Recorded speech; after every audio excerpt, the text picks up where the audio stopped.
Well, right, so we are now live. Right, hi everyone. We're just gone live a couple of minutes before our 1 o'clock event. We are just going to wait for the numbers to build up a little bit, and then we will get talking. Just to say, obviously, we're here to answer any questions or queries you might have. So please feel free to post questions as comments, whether you're watching us on YouTube or Facebook. Doesn't matter. Just post your comment on there. We can see them all on the dashboard that we're looking at. And obviously we can share any of those comments on screen, any of those comments and questions, and can try and address those for you. So do please send in any questions you might have. But otherwise, yeah, Sean and I are gonna be talking a little bit around inventories. We'll start off with the more technical element about what an inventory exactly is, what makes a good inventory, why it's wise to use an independent inventory clerk rather than to generate a document yourself, and sort of key pieces that must be covered in there. Yeah, we'll cover those bits and pieces, and then we'll talk around some sort of things that we've learned from the experiences we've had involving inventories over the years. And yeah, then we'll go from there. So see the numbers building up a little bit, which is nice. We're just going to give it probably another minute or two, and then we will get going. Cool, sounds good to me. Yeah. Does everyone have a nice weather this morning? I was slightly. Do you know what? It's lovely out. I know it didn't look that nice, and then sort of got all jeans and everything on and went outside and was like, no, this is far too warm for me. To be fair, here in Bournemouth, Bournemouth is absolutely stunning. In fact, I just realised just before we went on the call that I had all my washing out for everybody to see in the background. So I quickly rushed out to get it back in again before anyone saw. But it's all dry. Half an hour, all done. Done. Good. Okay. Cool. Well, look, we're sort of a minute in, so we'll get going. Hopefully, people will jump in and do some comments as we go along. So, hi everyone. Welcome to the latest piece by Agents Here to Help, where we're looking to really sort of inform and educate landlords and tenants in particular on this one about the importance of inventories when renting a property. I'm joined today by Sean, who from Inventory Base, who also is a very experienced inventory clerk. And so Sean is going to be sharing with us some gems of her knowledge, a little bit of backstory about how she got into being an inventory clerk. And yeah, we'll go through things. Like I said, hi Charlotte, thanks for joining us. Do please comment to say hi. Do please post your questions. We are watching them. We'll share them if they are relevant. So Sean, thanks for joining me today. Lovely, thanks. I'm really grateful for being here, and thank you for inviting me. Oh, absolutely welcome. So Sean, tell me a little bit first of all before we delve into Carla. Before we delve into the nitty-gritty of inventories itself, tell us a little bit about you. Your background, what you do, how you got into your line of work. So my background is completely different to what I do now. So for 21 years up until 2011, I was working in the prison service, and I worked my way up from for effectively a clerk, like a back office clerk, through to a governing governor. So basically, I worked in prisons for 21 years, and about 2011, there was an opportunity to take some voluntary redundancy, and I thought, well, what else can I do? What else do I enjoy doing? And I wanted to literally pivot my career at that point. Well, you made a very logical leap from working in the prison service to being an inventory clerk. Not logical from the point of view of the actual, maybe the role, but the understanding behind it, because I dealt with a lot of litigation, a lot of things around about evidence gathering, protocols, understanding standards. I worked a lot with Her Majesty's Inspectorate and also the Crown Prosecution Service. So my understanding of evidence is quite keen. And one of the reasons I started this particular business, because I still run my own inventory company, is because basically I fell foul of a poor inventory. I fell foul of a not so great letting agent a good few years ago, and I thought, well, I could do this better. Right, Sian? This was your experience as a landlord? As a landlord, yes, yeah. So because of that experience, because basically I was left with a property that I really wasn't protected by the report, I was very much out of pocket, and I thought, well, this can be done better. Surely there's a better way of doing this. So when I left, I effectively started my own business and started working out, well, what does an inventory look like? And one of the first things I found was it differs, right across the board, different regions, different people, different providers. So what I wanted to do is try and help standardise the report. So the first thing I need to do is find out, well, what is an inventory report and what makes a good inventory report. Yeah. And from my personal perspective and how I train clerks, etc., is about the detail. The fact that you've got to have a frame, you've got to have a methodology for capturing it, making sure you're capturing everything that I, as maybe a tenant, would see or the landlord would see. So for those, just to cut in there, for those, I'm sure pretty much everyone watching has a good idea of exactly what an inventory is. But for those who are completely clear, so I think some people get mistaken that an inventory is literally just the contents of a property. But a good inventory, I think, as we both know, is a detailed record of the entire property, right? So you'll talk about everything from floor coverings and the walls and the curtains and the light fittings and the plug sockets and the fixtures and fittings, all the way through to your sofas, your table lamps, your etc., and it will talk about the state of the garden, the state of the front garden, the state of the window, all this kind of stuff. So it's literally a top to bottom list of everything that makes up the property and its content and the condition of it. Yeah.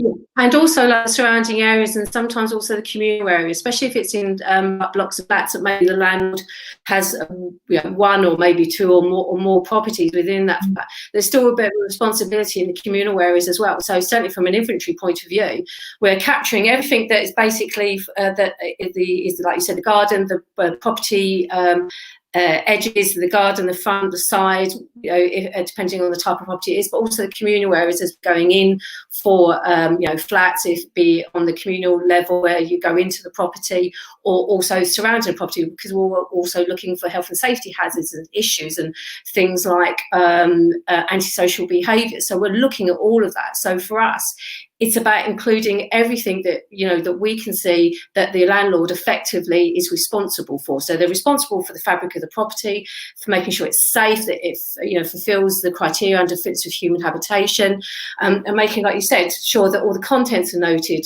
Doors, windows, frames, ceilings, windows, and everything therein, especially around the furniture and appliances. Everything gets recorded, or at least it should.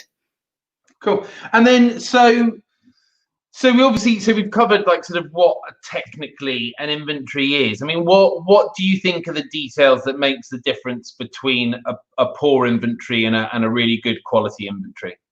A lot of it is down to the description, not only describing the items, but also the condition as well. So if you say something's white painted, well, it doesn't really tell you very much. But if you say if it's like a door, it's like white painted wood, what accessories it's got, then if when it comes to checkout, those accessories are damaged or missing, it's very. So the more detail you have, the better it is, the better report it is, especially effectively, you're creating a document that realistically should be signposted to the adjudicator, and they won't go to that house. They won't see it as part of that adjudication process. During a deposit dispute, they will not see that property. So you effectively have got to give them all the tools to understand what that property is like, what it was like at. So in that example you gave, you should also be saying things like sort of freshly painted, or signs of light wear and tear, or light scuffing, or medium heavy scuffing, etc. Yeah, but also showcasing that. Don't just be saying it, but showcasing. So I teach people to sign, reference, and signpost. So you're saying what it is, you're referencing, so you're signposting where it is, where it exists, and what it exists on, and then you're referencing it by pictures, and also, if depending on your kind of service, video as well. So that again, that deposit adjudicator can see exactly what you're saying, which is effectively subjective evidence, and then that's then made into objective evidence by what you're physically showing them through the pictures or through the video. So you're qualifying what it is you're saying. So that's really important, isn't it, to have both the written record and a visual one, like you said, photos, maybe video, you know, depends on the service. One thing I've seen some inventories, you know, quite a lot of inventory clerks do, is they'll quite often, when they're taking photos of things, they will have something in that photo to give scale. So they might hold a ruler against it, or they might just hold, you know, a biro pen or a coin, just something so that, you know what you're looking at, you know what the size it is. Because I think, as we both know, right, you could have a scuff on a wall, you zoom really in, it could look like the whole wall's dark, you know, or you take it too far out, what could be quite a large scuff could on the photo look like it could look completely different, couldn't it? Yeah, absolutely. Which is why I always say to people, signpost. So for me, I know some clerks who will signpost like on walls, like wall 1, 2, 3, and 4. I tend to do it more of a, if I'm walking into a room, there's a scuff on the wall to the left, so I'll say scuff to the wall, left or lower left as you enter, because you've got to remember is that report's got to be read by everybody, the tenant, the landlord, potentially the deposit adjudicator, and potentially a judge, depending on, you know, how far that report goes. So if you aim your report to the highest possible level, then everybody else is protected. And by signposting and referencing, you're telling people exactly where to look. So they'll walk into that room, they'll look to the left at the wall, they'll look down, there's the scuff. I tend to use fingers, you know, as an example of, you know, signposting, purely because I won't ever forget it. It's effectively consistent, and most finger looks like. So from that point of view, don't vary that much, right? Even if you've got small hands or big hands, we're not talking. Yeah, I mean, that's great. Like you said, you've always got it with you. It's very easy to do. Yeah, I mean, things like pens, etc., and some people use small rulers. That's fine. The only thing I ever say to people is just make sure you're consistently using the same or similar item all the way through, because you want consistency all the way through that report. Because if you use a different type, then you could skew the way the picture looks or the way it's interpreted. So, you know, keep that consistent.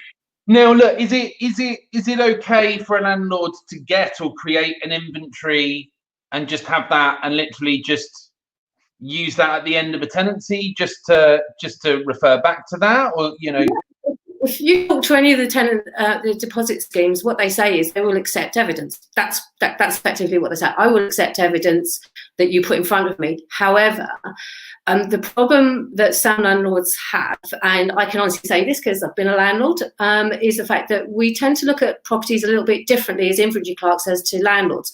So certainly when I was a landlord, and I had this issue when I first started out as a landlord owner, my perspective on the property was more about the emotional side of it, i.e. that's my property, it's been left in a terrible condition, you know, and it's like, you know, I put heart and soul into that and I looked after it and it hasn't been looked after. Whereas as a clerk, I'm looking at, okay, there's been a change, what is it, where is it, to what extent does it exist? So my evidence is more fact-based, and I'm taking the emotion out of it, so I'm not missing anything.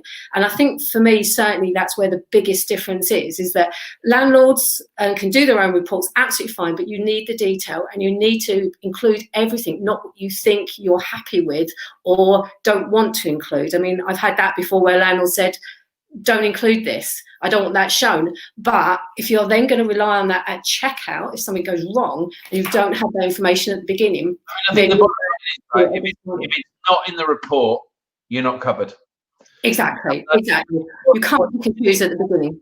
Yeah, what's really important landlords understand, I think this often gets lost in the conversation, is that, you know, fundamentally we're talking about whether it's a tenant paying out of their pocket or whether this is something that's going to be deducted from their deposit.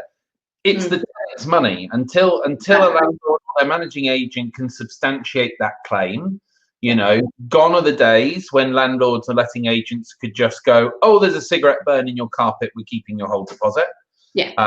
Thankfully, you know, those days are gone. And the onus is very much now on the landlords or the managing agents. You've got to substantiate your claim, right? I mean, you can try it without evidence. You can go to a tenant and say, oh, look, this wall's really badly scuffed, or this sofa's been damaged, I want 200 quid to sort it out. And of course, that tenant might just turn around and go, yeah, sure, I messed up, here's 200 quid.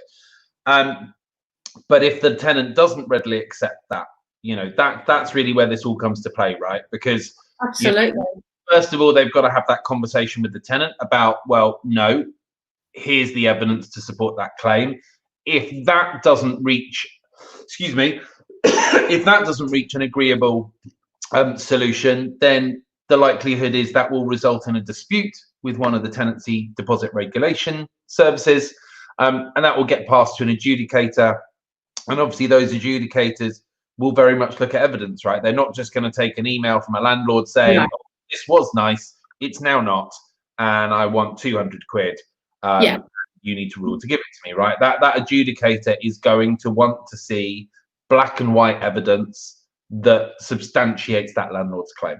Exactly, and evidence that can be backed up, that is substantiated by pictures, by video, that they're date and timed, it's very clear that that's exactly when they were captured, because you will get that argument about, oh, are you sure it was done at that time? It could have been done later, that could have been doctored, etc., etc.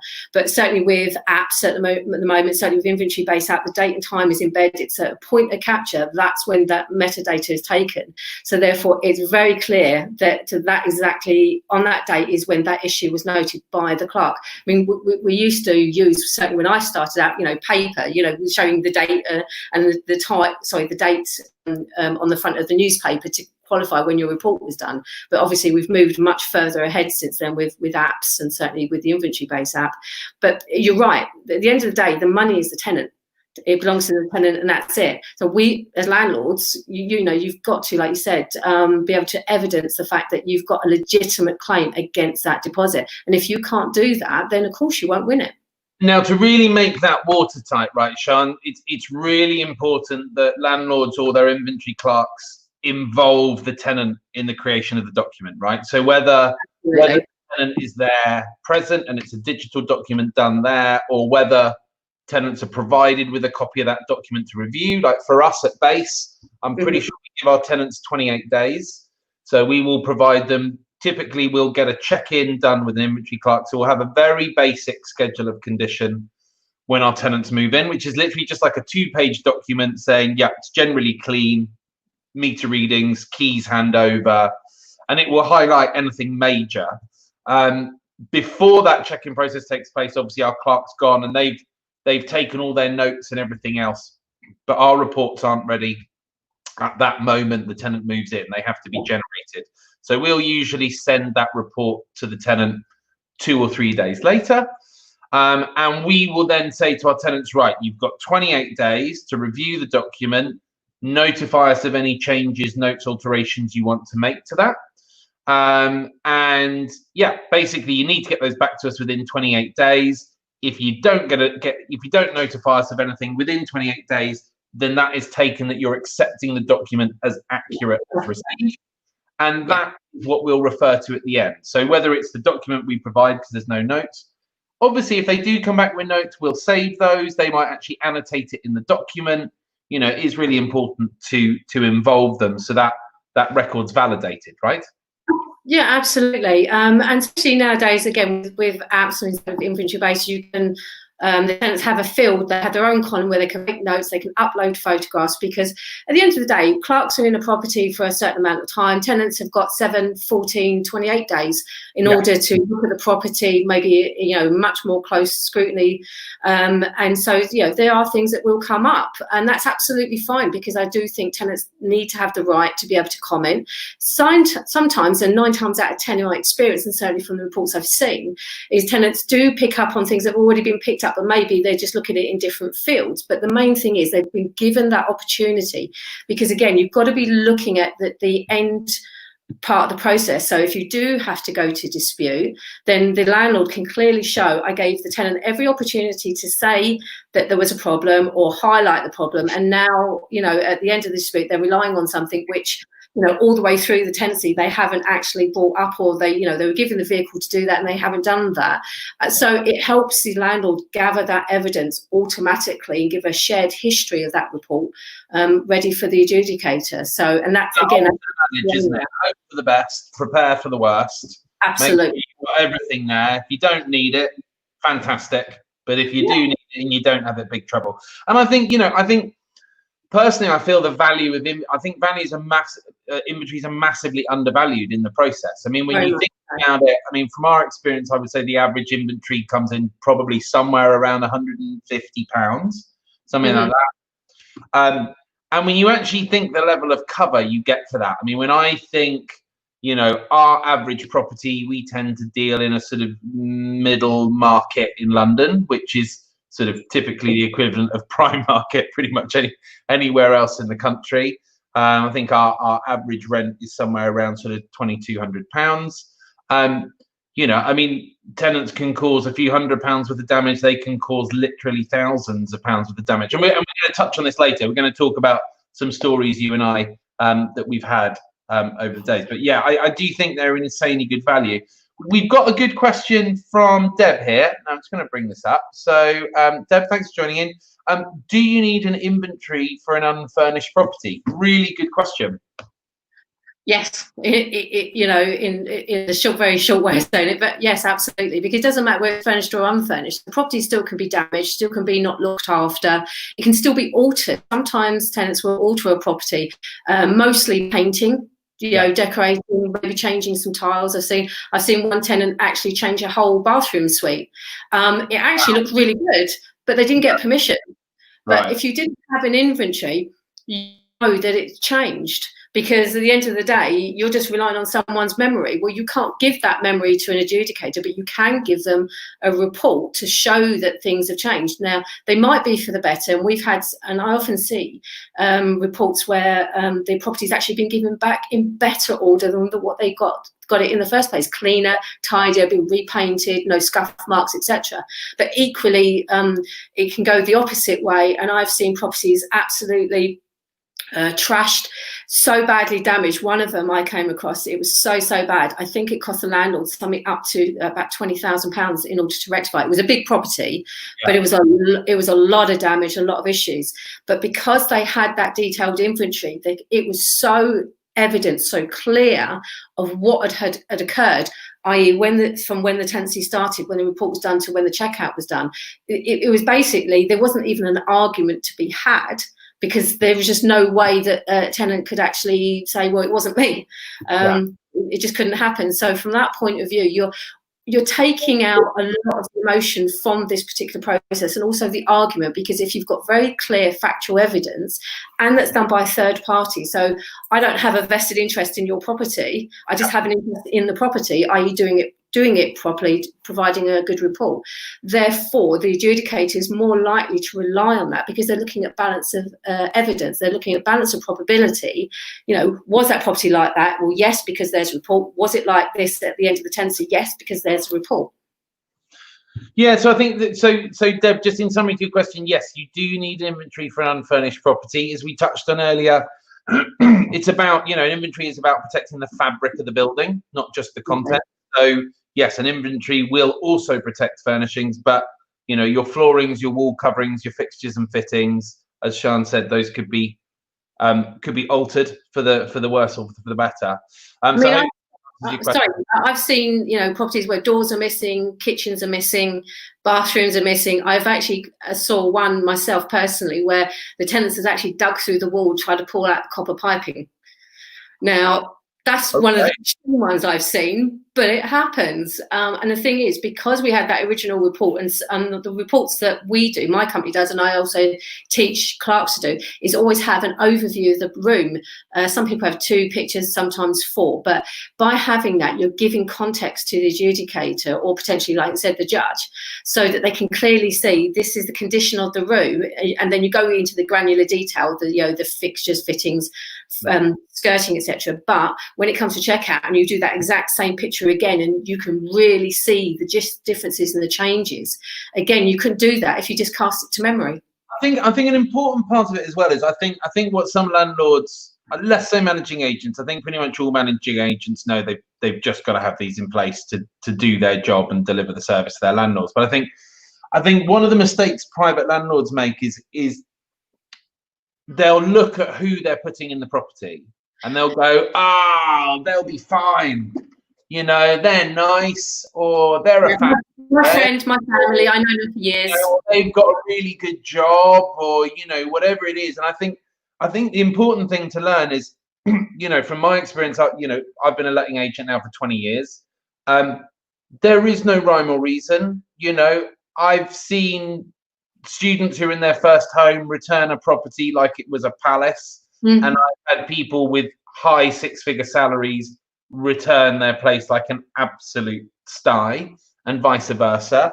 Yeah, me too. For me, a story that really underpins sort of the value of Inventories, and we chatted about this the other day, is, you know, we've actually the biggest landlord we actually have, he's been a landlord for over 30 years, big portfolio landlord, really professional landlord as well, though, builds a lot of his own property, but it is all done way above the standard spec.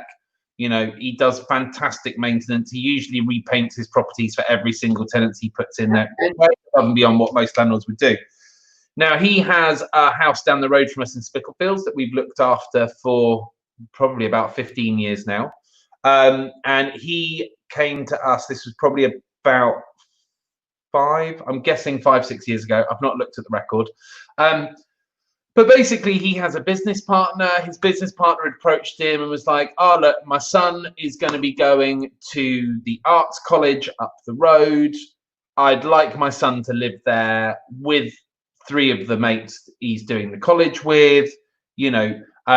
So he came to us and was like, look, guys, don't need you to find tenants for me this time. We're just going to pop these guys in it. And so I started having a chat with him, and I was like, oh, okay, that's cool. I was like, you know, what are you doing about a tenancy agreement? Do you want us to do a tenancy agreement? No, we're not going to worry about a tenancy agreement, which was initially worrying. And then it was like, okay, what are you doing about a deposit? Oh, we're not going to take a deposit, you know, because it's family and friends. And then, oh, what about an inventory? You know, we're not doing a tenancy agreement. We're not going to do an inventory. And, you know, thank God, my conversation with the landlord then was, look, no money, we're not going to charge you anything, but please let us do a tenancy agreement for you free of charge. We'll sort that out for you. We'll get everyone checked and on there.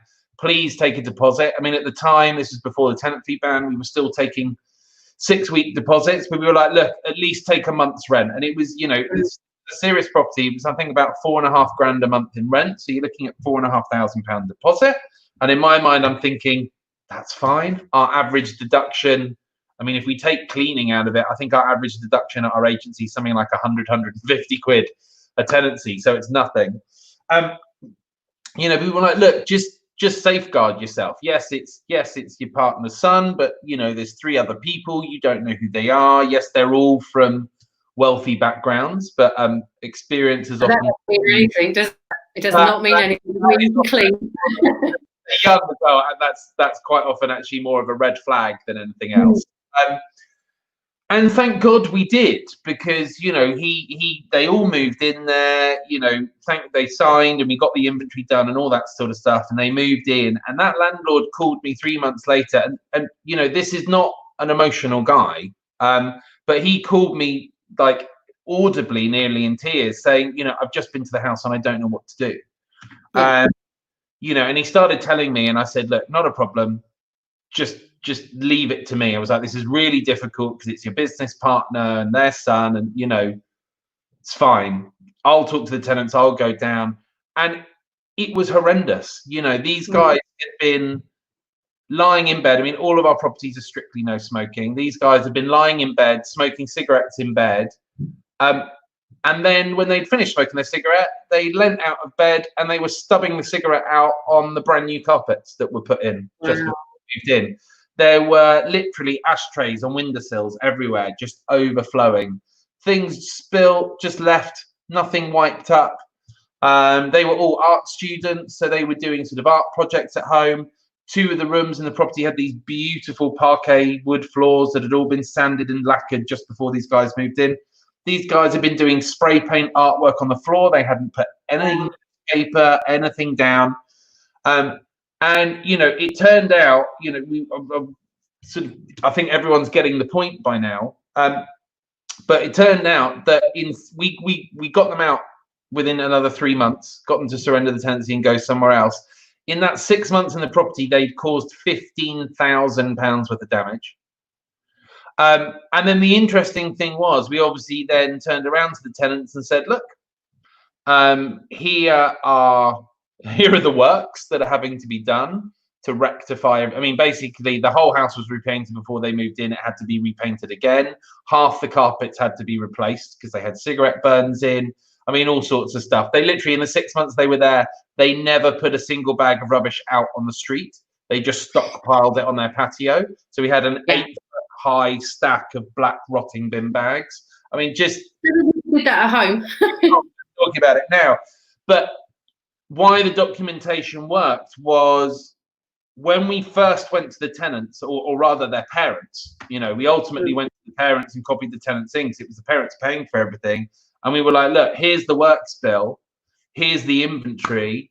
There's £15,000 worth of damage. So we'll take the £4.5 grand deposit off. That leaves, you know, another 11 grand or whatever it was. And so, you know, it was like 2.5 grand per person that they needed to pay.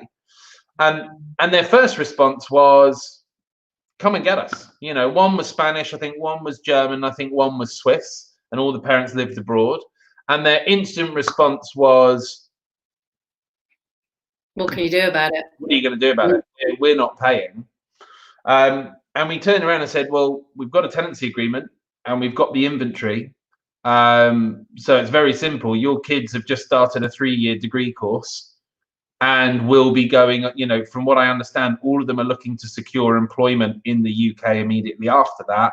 So it's very simple. You don't pay, we'll raise it, we'll flag it with the TDS for dispute, and then we'll go to court. If we don't get the ruling we want, we were actually talking about going direct to court. And all three parents who are very wealthy all sort of went to their family solicitors with the documents and evidence we'd sent them. And within 24 hours, all three parents had sent me an email saying, please give me your bank details of where we need to send the money. And there you go. Yeah, that was, you know, that was a perfect example for us of, you know, a tenancy where the landlord really felt they didn't need any protection. They didn't even want a tenancy agreement, let alone anything else in place. I mean, could you imagine if we didn't have that? I mean, absolute disaster. They would have walked away and the landlords would have been left with that £15,000 bill. Absolutely. Exactly. So, you know, it just goes to show, you know, it's not about whether you think or believe that tenant is going to do something, because the bottom line is, by the time it's happened, right, it's too late. Exactly. And when you think about it, what we're doing is we're doing risk mitigation. We're evaluating the potential risks and making sure that we're minimizing any potential that we're going to get to that point, you know, as you know, when it comes to the end of the tenancy. I mean, it might be a good time to show a couple of the slides if you don't mind. Yeah, let's share that. We go to that first one. So these kind of figures of what everybody probably is already aware of, that there's 4.7 million households in the private sector. We were talking about average deposits. The average is 1,299. That was marked in 2019, might be slightly different now. And there's 1.9 billion estimated deposits held, and this is TDS figures from last year. So you think that's 1.9 billion pounds worth of tenants' money in these various schemes held against the property that potentially could indemnify the landlord should anything happen, but without the evidence, they're not going to get anywhere near. And it's interesting, and I didn't realise this, that 67% of disputes are actually raised by the tenants. So again, if you haven't got that inventory and the tenant's basically saying, I didn't cause that, I didn't do that, you prove it, there's no way that the landlord's actually going to, again, get anywhere near that deposit legitimately, because they said they don't have that evidence. And as I think you pointed out earlier on, the main causes seem to be around damage and redecoration. And again, from an inventory clerk point of view, we need to showcase that property. So should that end up in dispute, that adjudicator can see exactly what that property looked like, what it included, what damage has been done, to what extent. I mean, one of the examples that I have is around switches and sockets, and I'm always banging on about these, but they're a really good example that if you don't capture that information, say you're a landlord, you're doing your own property, and I've seen it before, we've had a one-page report that says everything's been cleaned, everything's been newly painted, everything's been carpeted, that's it. and the property comes back and the switches and sockets have been changed. They've been changed from white plastic to chrome or vice versa. But the original report doesn't have any detail on that because the landlord didn't think that that was of use. That one, they can't actually showcase the fact that these have changed. They also don't know who changed it, whether there's any permission given, also whether then it's now safe.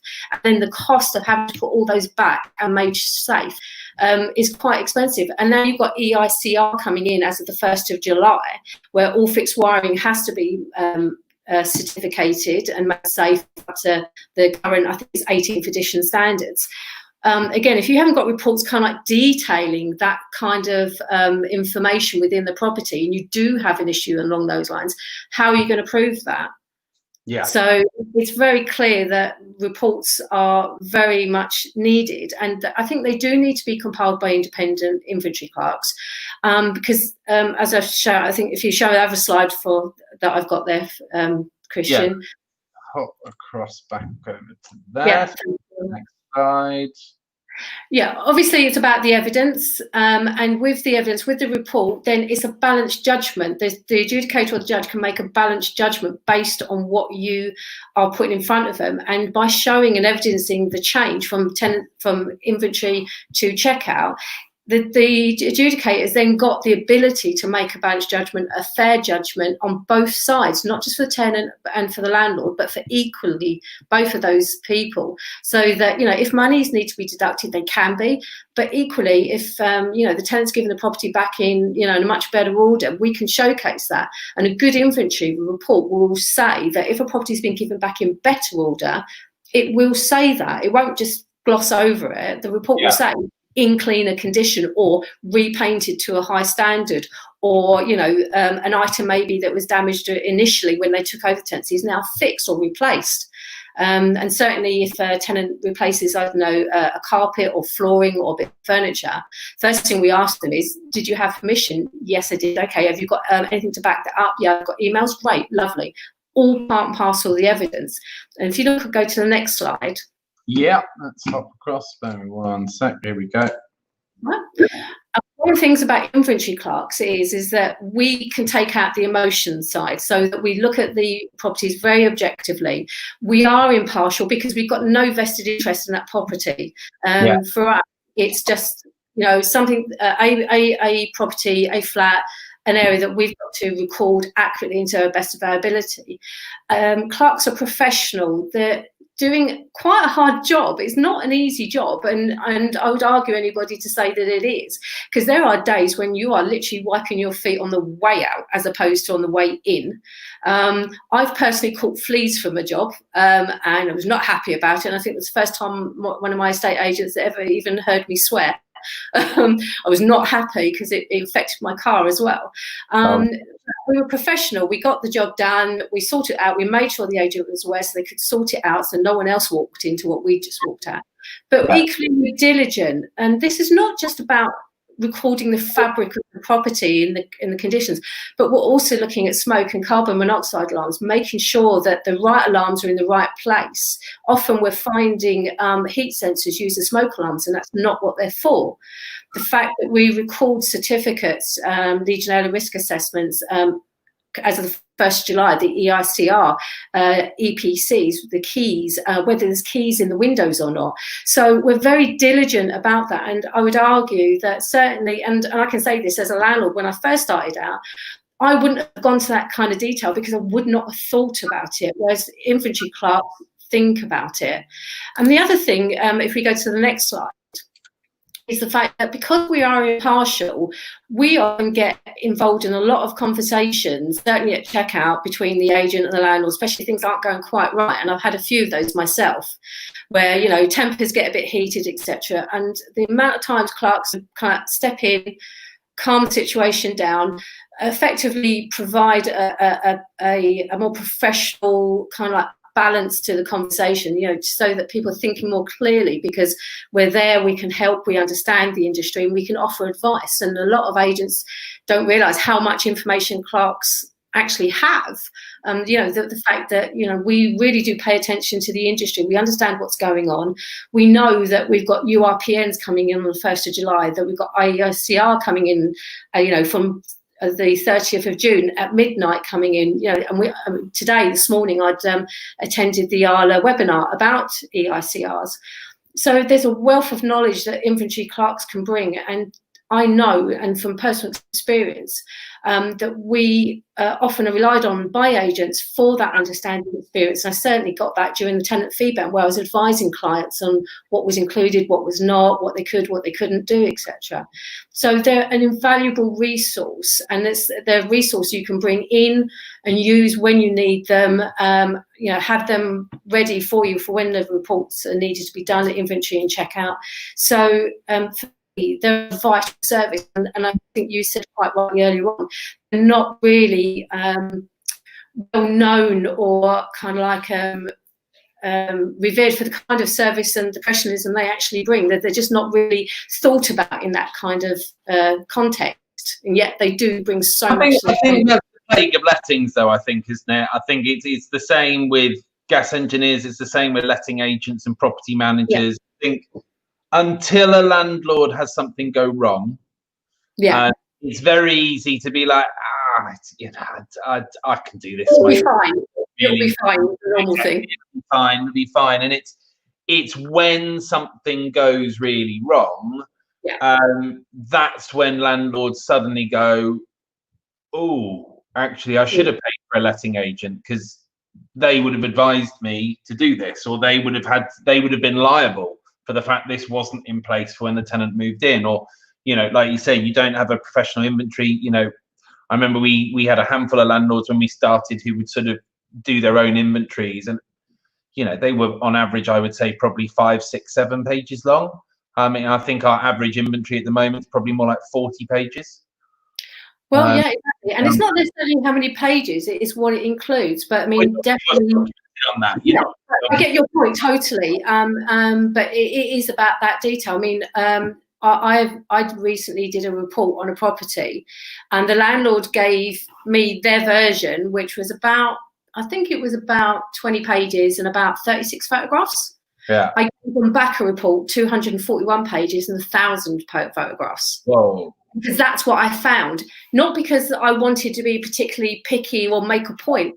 That's what I could see. And if I can see it, the tenant can see it, and the adjudicator needs to see it if we get to that point. And that's touched on. If it's not in the report, you're not covered. That's the bottom line. Exactly. And the big thing, you know, if it's not in there, you've got no proof of record. I mean, there are sometimes workarounds. Like if you've had a brand new kitchen put in, you can obviously provide evidence that has been put in. That has been put in, and you can say, look, here's the invoice literally a week before the tenants moved in for a brand new 20 grand. There are workarounds, but it's not common. It's not common that you're going to have that. It's not common that everything in your property is going to be brand new, and that you're going to have sort of substantiated evidence. Which is why I always say to agents, you know, certainly make sure that you've got the manual folders in the property, so it shows you, you know, how tenants can actually use the appliances. Because if they don't use them properly and you didn't give them a manual, that's an argument. That's a potential loophole. Certificates, again, same thing. If you haven't given to them, then they could be used, and so you might not get your section 21, not be able to start that process. Certainly from a point of view of you touched on was really important. You know, legally you have to have that tested on the day they move in, right? So I know our inventory clerks, that's a very key function they do for us. They do that so that A, we know our tenants are safe, but obviously also B, so our landlords are compliant. And we've got a record of it. It's not just a landlord saying, yeah, I tested it. Yeah, it is absolutely fine. And the thing is that those should be tested at checkout as well. So that then, as the managing agent or the landlord, have got ample time to rectify any issues and make sure that everything is up to standard. So they should be checked at inventory and checkout. Great. All right, Sean. I think we've done a pretty detailed top to tail there. So Sean, just quickly, just to round things up, can you just tell us a little bit about inventory base? Because obviously inventory base isn't per se an individual inventory provider, is it? It's a sort of platform for inventory clerks. So That's right. A little bit about why would a landlord want to go to inventory base, or why would another inventory company want to join inventory base? Right, so Inventory Base is, like you said, is the software provider. They provide the platform, the app, in order to be able to capture the information at the property. One of the really good key benefits, and one of the reasons I joined Inventory Base, because I still run my own company. I work with Inventory Base on the academy side of things, but I actually also am out there doing reports. So I was out yesterday and I'm going to be out tomorrow doing them. So I'm hands-on, so I know the industry. And one of the reasons I went to Inventory Base, I needed an app that was scalable, that did what I needed to do in the field, in real time, efficiently, quickly. So I'm in and out of the property as quickly as I can, but we're capturing all the detail that I need. So they provide with the software, with the app. It's easy to use. It's easy to manage. Clerk that wants a good bit of kit that's built by people who really get the inventory process, that's going to make your life easier. If you're not already on them, go and check them out. Is Inventory Base something landlords can use, Sean, as well? Yeah. I mean, anybody can have an account. It's entirely up to them. You know, we have landlords, agents, letting agents across the board, you know, from corporate down to small to online as well. So it can be right across the board, really. You know, if you need an inventory done, if you're doing in-house, doing it yourself, outsourcing, you've got to find inventory clerks through Inventory Base. I'm sorry, say that again. Can landlords find inventory clerks through Inventory Base as well? Yeah, I was literally about to touch on that. So we've got a new initiative called work streams, and part of work streams means that it's bringing both the buyer, so that would be the landlord, could be the agent, online agent, and the supplier together online on the platform within IB, Inventory Base, so that it gives a really good platform to be able to talk to each other, to be able to put work on and offer work out and bid for that work in a very safe, secure way. And we've got protocols in place, we've got guidance, and one of the things I do from an inventory-based academy point of view is we're offering support constantly right the way through the process. Because one of the things that, you know, some apps don't tend to do is they give you the app, but then help you with the technical, but it's the actual job itself that a lot of people need help with.